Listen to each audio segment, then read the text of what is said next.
Acompanhe os assuntos em destaque nesta edição da PCD TV.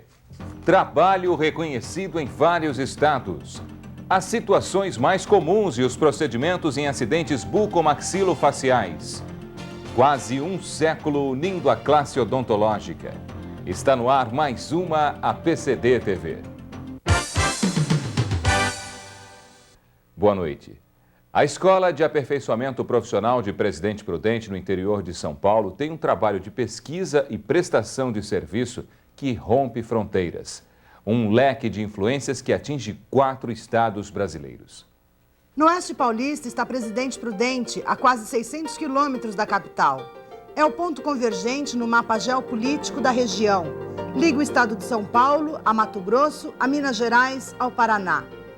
Essa localização é estratégica para a EAP de Presidente Prudente. A nossa regional tem uma situação geográfica muito importante, porque ela abrange basicamente alunos do Mato Grosso do Sul e do Norte, e do Norte do Paraná. Né? O senhor menos tem aqui é paulista? Menos, a maioria do Norte do Paraná e do Sul do Mato Grosso. Paulista, uma pequena minoria. São sotaques que se misturam. A EAP tem o mérito de ter sido a primeira a trazer a moderna odontologia para a região alta sorocabana. Tem tradição e há meio século a APCD pesquisa e presta serviços ao profissional dentista. Apesar da idade, as instalações são novas. O prédio passou por uma reforma no ano passado. Ganhou espaço, melhor distribuição e novos equipamentos. Com a primeira grande reforma na sede, a ampliação proporcionou um anfiteatro com 70 lugares, confortável e com todo o aparato necessário. Biblioteca e videoteca, sala de esterilização, de raio-x e uma clínica com 12 equipos. O laboratório tem o mesmo número de aparelhos e todas as salas são identificadas visualmente. A nossa região, o Presidente Prudente, é uma cidade hoje bastante desenvolvida e há muito tempo ela já vem com um avanço muito grande na parte odontológica. Temos a faculdade aqui no Oeste, que também desenvolve um bom trabalho nessa parte, e juntamente com a associação nós estamos desenvolvendo um trabalho de alto nível em termos de cultura odontológica, né? No reforço do conhecimento já adquirido, a EAP de Presidente Prudente faz um minicurso gratuito por mês. As novidades introduzidas em 98 são em diversas áreas de trabalho. Abrangem a criação do curso de auxiliar de consultório dentário com bolsa de empregos e outras clínicas. A EAP da PCD de Presidente Prudente é a referência científica do Oeste Paulista. Em função disso, e já prevendo a necessidade de novos cursos de especialização, essa PCD vai passar por uma ampliação. 2 novas clínicas e um anfiteatro com capacidade para 100 pessoas vão ser construídos a partir de fevereiro. Nós já estamos com um projeto no Conselho Regional, indo para o Conselho Federal, do curso de periodontia e do curso de dentística. Esses cursos eles cabem ainda numa grade de hora-aulas permitida pelo Conselho Federal dentro da nossa clínica. Mas, para dar um melhor conforto para os alunos, os professores e os pacientes, nós estamos com projetos de uma construção de 2 clínicas para dividir os cursos clínicos e os cursos cirúrgicos. Os novos cursos vão se somar às 2 especializações que já fazem parte da grade curricular, a ortodontia e a endodontia. A atualização e o aperfeiçoamento profissional contam com a ortodontia preventiva e corretiva e a endodontia, cada uma com 20 vagas. Com a ampliação dessas 2 novas clínicas, nós também temos ideias de uma expectativa para o futuro de montar um curso de odontopediatria, um curso de prótese, uma atualização em implante, com parte prática em prótese e cirúrgica. Então, vamos ter condições de ampliar os cursos da APCD, fazendo com que os dentistas da região não precisem se deslocar para os centros mais longe para que se atualize. Então, a APCD vai favorecer isso a eles. A ampliação vai dobrar o atendimento hoje prestado. 800 pacientes frequentam a EAP por ano. Corrige também o problema causado pelo excesso de faculdades de odontologia. Por isso, as EAPs, como a de Presidente Prudente, acabam sendo, em vários casos, o melhor ponto de encontro entre a ciência e a tecnologia. Na semana que vem, você vai conhecer o trabalho realizado pela EAP de Ribeirão Preto. A classe odontológica unida comemora os 87 anos de fundação da APCD. Mais de 250 convidados participaram das solenidades. Além do hino nacional, o coral da PCD apresentou várias canções durante o evento, no futuro auditório da nova sede. Durante o culto ecumênico, foi lembrado o compromisso no campo social. O presidente do Conselho Deliberativo, Dr. Reinaldo Brito Dias, traçou um perfil da entidade e do papel das EAPs na formação do cirurgião dentista. O presidente do CORE, Dr. Renato Berro, falou da capacidade da PCD em responder às necessidades da classe e da população. Para o presidente, Dr. Rafael Baldassi Filho, o saldo favorável vai além do associativo, com mais de 300 consultórios prestando serviço gratuito à comunidade. O CIOSP transformou-se numa referência mundial. Ultrapassar os 40 mil associados consolida o compromisso com realizações como a conclusão da nova sede. Eu considero que tudo aquilo que nós estamos fazendo em relação a concreto, em relação à obra, em relação, enfim, a esses aspectos, são secundários em relação à união que se conseguiu, a harmonização, a soma de todos os colegas, que hoje são 40 mil em torno da associação, nos objetivos maiores, sentindo o drama social, sentindo as injustiças e procurando dar. Nós sabemos que é uma gota que se acrescenta, mas nos darmos para minorarmos esse quadro de injustiça social no país. Esse é o objetivo fundamental e principal da nossa entidade. A prática desportiva traz inúmeros benefícios, mas também significa serviço em dobro para os profissionais da área da saúde. Os acidentes que causam traumatismos faciais são muito frequentes e exigem experiência e dedicação do profissional envolvido no tratamento. Este é o tema de nossa reportagem de hoje com o Dr. Valdir Antônio Jorge, chefe da Divisão de Traumatologia Bucomaxilofacial do Hospital Universitário da USP. Dr. Valdir, boa noite. E eu começaria perguntando ao senhor, qual o envolvimento da face na prática desportiva? Bom, eu acredito que o envolvimento da face, não só na prática esportiva, como no cotidiano do ser humano, ele é extremamente significativo, né? Por vários motivos e eu diria por várias razões, entre as quais, primeiro, nós consideramos a face, didaticamente, quando nós ministramos a aula para os nossos alunos, quer no curso de medicina, quer no curso de odontologia, como sendo, na realidade, uma das regiões mais nobres do corpo humano, se não a mais nobre. Quando eu digo mais nobre, uma das mais nobres, a gente não quer menosprezar, por exemplo, órgãos vitais do corpo humano, da vida humana, como o coração, o rim, pulmão, o fígado, etc. Mas é na face que o indivíduo expressa todos os seus sentimentos. É na face que o indivíduo tem a oportunidade de, pelo menos durante 2 ou 3 vezes por dia, ou no mínimo 1 vez por dia, quando ele escova os dentes, de se olhar, de detectar no espelho, às vezes uma cárie na região anterior da cavidade bucal, da arcada dental, que passa a incomodá-lo, né? Ou uma acne no rosto que passa a incomodá-lo, ou às vezes até a vítima que ele possa ser de uma agressão promovendo nele ou provocando nele uma cicatriz indelével, uma cicatriz indesejável. Então a face, na realidade, ela expressa todos os sentimentos do ser humano, de alegria, de tristeza, de ódio, de amor, de carinho, né? Há ditados populares que diz que a janela da alma são os nossos olhos, né? E o sorriso dos nossos dentes, o sorriso do indivíduo, expressa o estado de espírito dele. Então é nessa região que nós atuamos. Agora, doutor, quais são os traumas mais frequentes? Os traumas esportivos, a gente poderia considerar aqueles traumas esportivos de atividades profissionais, né, daqueles indivíduos que exercem uma atividade profissional, e aqueles traumas esportivos daqueles que exercem uma atividade amadora ou uma atividade de recreação, né? Então, você pode considerar, por exemplo, trauma esportivo profissional. Por exemplo, no Brasil não se joga, pelo menos se joga, mas não com tanta intensidade ou tanta divulgação, como o hóquei aqui no Brasil sobre patins. Nos países nórdicos, nos países acima do Equador, né, nós vamos ter o hóquei sobre gelo. Então, este esporte é extremamente violento. Nós vamos encontrar outros esportes no Brasil que se pratica a título de profissionalismo, a título de recreação. Por exemplo, esporte futebol.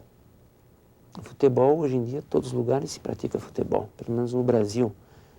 Então, nós vamos encontrar aqueles indivíduos que são vítimas, né, de uma agressão, às vezes voluntária, às vezes involuntária, na prática do esporte, quer amador, recreativo e quer profissional.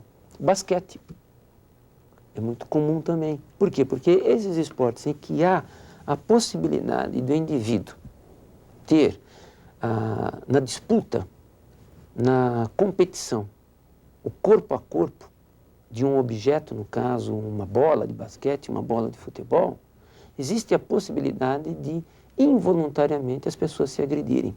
E às vezes até voluntariamente, às vezes até dolosamente. Né? Nós podemos até citar casos de dolo no esporte em que o indivíduo fez propositalmente o ato de, não de defesa, mas sim de agressão. Nós temos outros esportes que, por exemplo, não há a possibilidade de um contato físico. Pode acontecer o contato do objeto, no caso, uma bola, e que pode provocar um ferimento nesse indivíduo. Por exemplo, no tênis. Então, a própria bola de tênis, né, ela provoca no indivíduo um ferimento facial. No vôlei, né, você pode ter, por exemplo, indivíduos que praticam determinados esportes profissionais que não há possibilidade de contato físico, a natação. Mas na recreação, numa brincadeira, numa piscina, numa praia, nesse contato pode haver, às vezes, involuntariamente, via de regra assim o é, um ferimento que provoca um ferimento na região facial. Ferimento esse que pode ser um ferimento de tegumentos, conhecido como ferimento da pele, e às vezes um ferimento que envolva a própria estrutura, o arcabouço ósseo, que dá, na realidade, toda a composição de um indivíduo ser como ele é. Diferentemente de um irmão, que às vezes pode ser até ser gêmeos, e não serem identicamente iguais. Por exemplo, uma cotovelada, ela pode trazer que consequência na face? Veja só, você tem alguns casos, e a gente até aproveita para citar exemplos de casos vividos e recentes para chamar a atenção. Você vê, por exemplo, o caso na Copa de 1994, o jogador Leonardo, né? Numa disputa de bola com um jogador, não me falha a memória, dos Estados Unidos, ele, num instinto de autodefesa, ele dá uma cotovelada para trás e aquele indivíduo teve uma fratura dos ossos da face. Que local?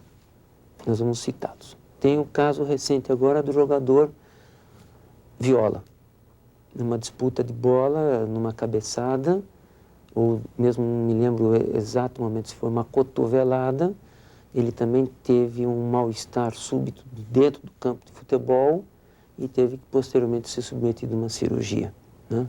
Então, esses ferimentos, teve casos mais antigos, né, buscando um pouquinho na história da nossa lembrança futebolística, né?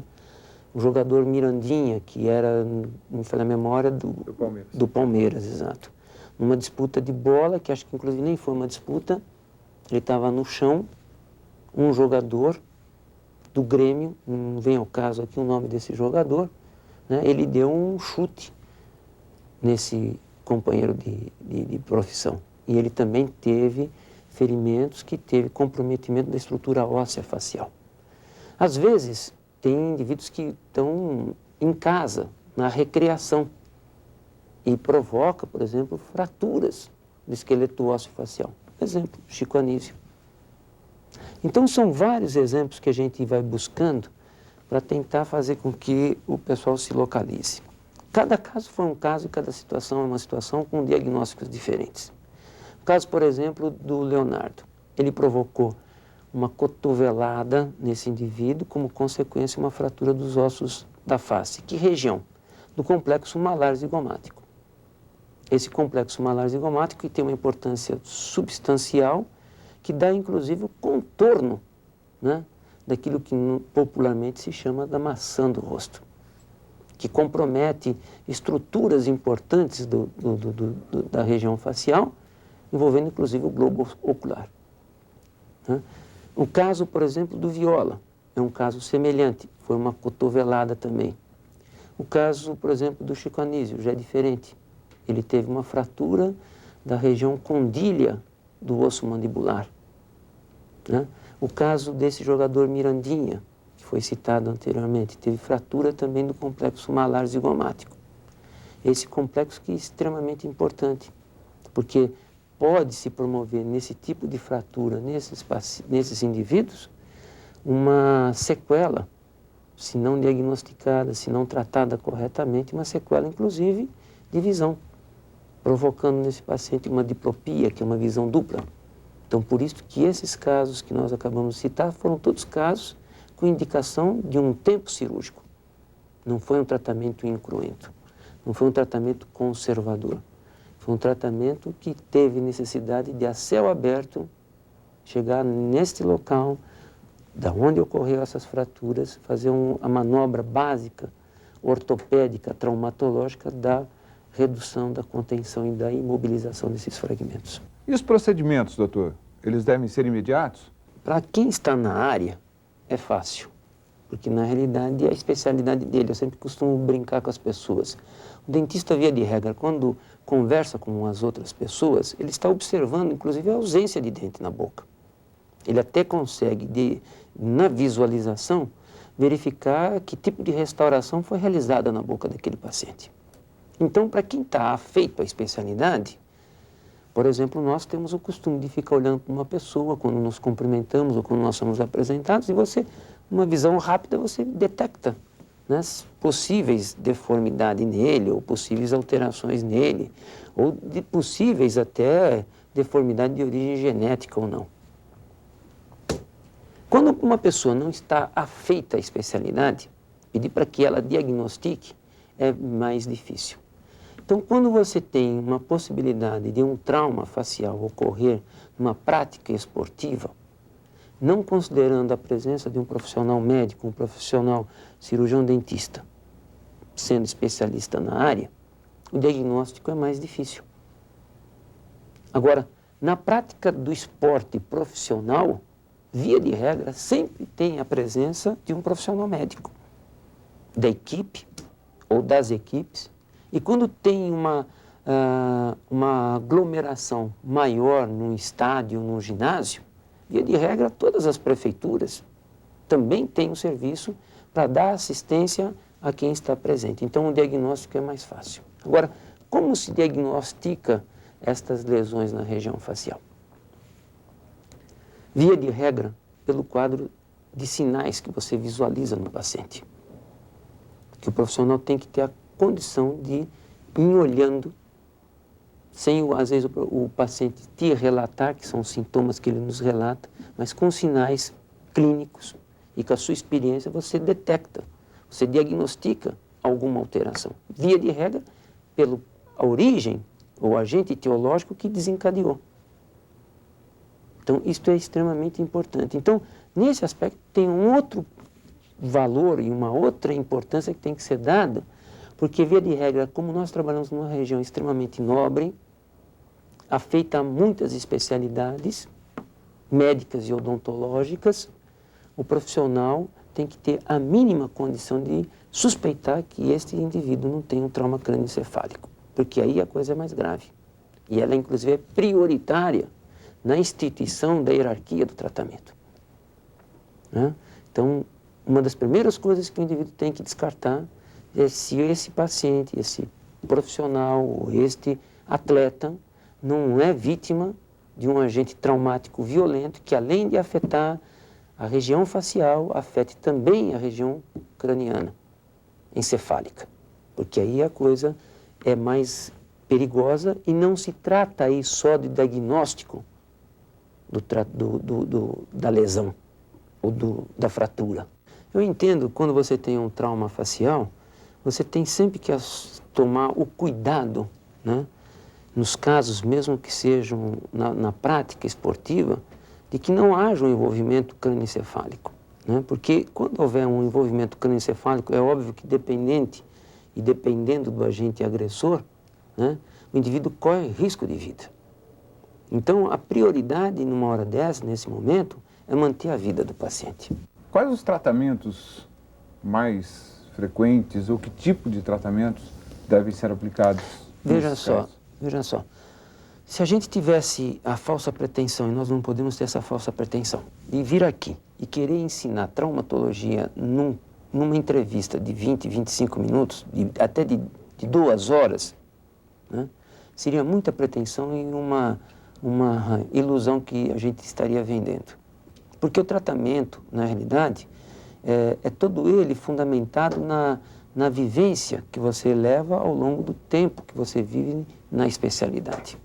Então, o tratamento, via de regra, é um tratamento hospitalar, não é um tratamento ambulatorial. Em alguns casos, pode ser feito tratamento conservador, ambulatorialmente.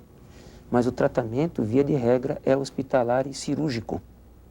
O importante para nós, os cirurgiões dentistas que não atuam na área, e mesmo para a pessoa leiga, é ter a noção de que você tem a função de manter a vida do paciente. E não instituir o tratamento. Nenhum profissional médico, absolutamente nenhum, na hora que ocorre o acidente, vai instituir um tratamento cirúrgico. Isso é inviável. Isso é uma ilusão de ótica, uma ilusão total. Então, o que você tem que fazer é diminuir a gravidade da lesão. Diminuindo o edema, controlando a dor, eventualmente contendo uma hemorragia, agindo preventivamente num processo infeccioso, na presença do hematoma. Mas você não pode instituir uma terapêutica definitiva, cirúrgica. Mas isto tudo até se torna secundário se o paciente não estiver vivo. Então, o mais importante é manter o paciente vivo. Por isso que as noções de primeiros socorros, que é aquele tratamento que eu repito, imediato e provisório, né, que você presta a uma vítima, um indivíduo, em qualquer lugar. Pode ser agora, nesse lugar aqui. Pode ser no carro, pode ser no campo de futebol, pode ser numa quadra de tênis, numa quadra de basquete, numa brincadeira, numa piscina, em qualquer lugar, né? Que vai ter como objetivo o quê? Impedir que este indivíduo morra ou que essas lesões se agravem. Por isso que há que se ter noção do que está acontecendo com o paciente. Então, ter a ilusão de que nós vamos ensinar nesta entrevista, nesse programa, como se trata, seria arriscado. Nós vamos mostrar casos de pacientes portadores de trauma do complexo malar zigomático, com fraturas dos ossos próprios do nariz, fraturas do osso mandibular, mas é óbvio que nós não vamos dizer qual deva ser instituído o tratamento, porque cada caso tem a sua prescrição correta, a sua terapêutica correta, as suas limitações, as suas indicações, que nós temos que observar. O senhor acredita que existe uma diferença entre o profissional médico que atua no hospital e o profissional da área esportiva, no caso? Não, porque, via de regra, o profissional da área esportiva, via de regra, não, eu posso até estar enganado, eu acredito que não. Às vezes, via de regra, ele é originário do campo da ortopedia e traumatologia. Daí, a ortopedia, na formação ortopédica traumatológica, este profissional que atua na área esportiva, ele necessário, obrigatoriamente, deve ter passado por uma residência. E essa residência deu esse arcabouço, esta formação, eu diria, mais substanciosa para que ele atue especificamente na área das lesões, eventualmente traumatológicas dentro de uma prática esportiva. É óbvio que aquele indivíduo que atua num hospital, exemplo, por exemplo, na traumatologia bucomaxilofacial, o indivíduo ele é um socorrista, ele é um vanguardista. Ele, diuturnamente, quando ele está dentro de um hospital, ele está stand-by, ele está em ponto de disparo. O ciclo circadiano dele é outro. Perfeito. É óbvio, ele tem que estar preparado a qualquer momento, a qualquer instante, de ter um indivíduo que chegue às mãos dele com risco de vida. E ele está lá preparado para salvá-lo. Diferentemente na prática esportiva, que não é tão comum, mas também não é impossível de se acontecer. né? Recordemos aqui o caso desse esse indivíduo que engoliu a dentadura. Nós temos casos de indivíduos que engolem prótese removível, né? Eu tenho indivíduos que engolem dente, mas mais do que engolir, é quando ele aspira. Porque se ele engole ainda, no caso, por exemplo, de uma prótese total, uma prótese removível, um órgão dental, ou no caso dos acidentes, vários pedaços de fragmentos de qualquer natureza, madeira, vidro, botão de rádio de carro, etc., a possibilidade, né, de esse indivíduo ser operado é grande, mas ele tem um tempo para ser levado ao centro cirúrgico. Então, por exemplo, o indivíduo engole uma prótese removível, é óbvio que tem que ter um certo conhecimento de como você vai intruir esta prótese para dentro do sistema digestivo, porque ela fica talada na região do esôfago, é perigosa, e se você somente um indivíduo imprecavido, despreparado e tentar empurrá-la, ela lesa, ou retirar pela cavidade bucal, que seria um absurdo, ela lesa a mucosa esofágica, que é de difícil reparação. O mais grave, e esses casos, inclusive, são levados depois, posteriormente, à cirurgia, e óbvio, o cirurgião geral, o cirurgião especializado da área gastroenterológica vai retirar esses corpos estranhos. Mas o mais grave é aquele indivíduo que aspira o corpo estranho. Pode ser na prática esportiva. Ele leva um tombo, já teve jogadores que perdeu dente em jogos de futebol. Simplesmente ele foi avulsionado, quer dizer, ele foi arrancado. Ele saiu do alvéolo dental, ele não fraturou, ele saiu. Nós atuamos numa área multidisciplinar. Nós atuamos numa área na região facial extremamente nobre, que comporta, no mínimo, aí umas 5, 6, 7, 8 especialidades. Se não só a própria odontologia com todas as suas especialidades, nós temos aí o cirurgião maxilofacial, o otorrinolaringologista, o cirurgião de cabeça e pescoço, o cirurgião plástico, o cirurgião oftalmologista, o oftalmologista clínico, o dermatologista. Então, é uma multifaceta que nós, que atuamos dentro do hospital, temos que ter a competência de sabermos entregar o bastão na hora que recebemos, na mesma velocidade que ele nos é entregue.